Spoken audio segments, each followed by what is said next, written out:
John 21. Afterward, Jesus appeared again to his disciples by the Sea of Galilee. It happened this way.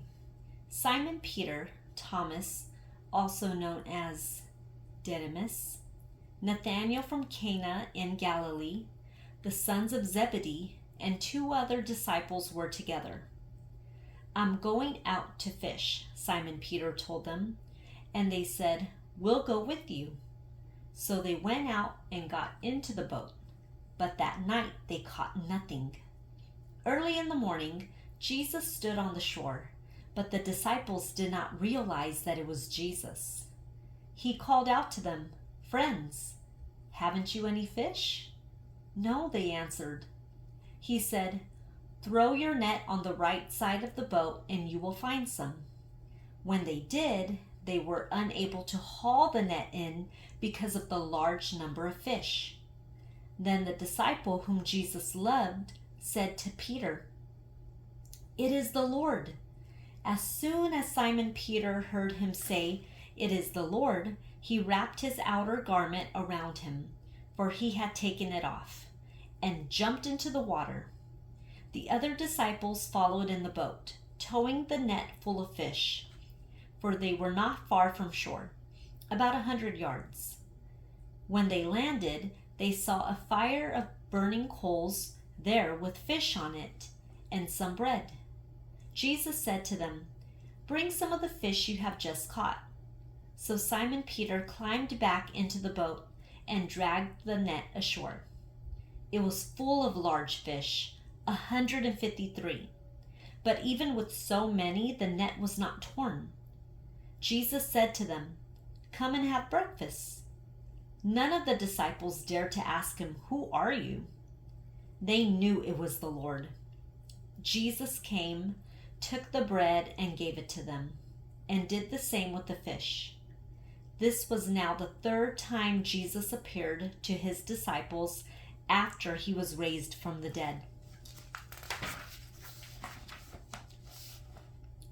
When they had finished eating, Jesus said to Simon Peter, "Simon, son of John, do you love me more than these?" "Yes, Lord," he said, "you know that I love you." Jesus said, "Feed my lambs." Again, Jesus said, "Simon, son of John, do you love me?" He answered, "Yes, Lord, you know that I love you." Jesus said, "Take care of my sheep." The 3rd time he said to him, "Simon, son of John, do you love me?" Peter was hurt because Jesus asked him the 3rd time, "Do you love me?" He said, "Lord, you know all things. You know that I love you." Jesus said, "Feed my sheep. Very truly I tell you, when you were younger, you dressed yourself and went where you wanted. But when you are old, you will stretch out your hands, and someone else will dress you and lead you where you do not want to go." Jesus said this to indicate the kind of death by which Peter would glorify God. Then he said to him, "Follow me." Peter turned and saw that the disciple whom Jesus loved was following them.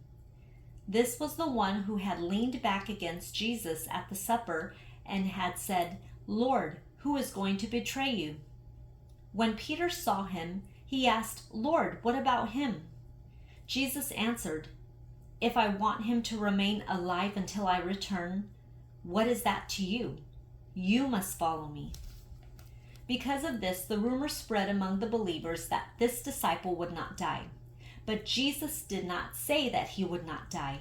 He only said, "If I want him to remain alive until I return, what is that to you?" This is the disciple who testifies to these things and who wrote them down. We know that his testimony is true. Jesus did many other things as well.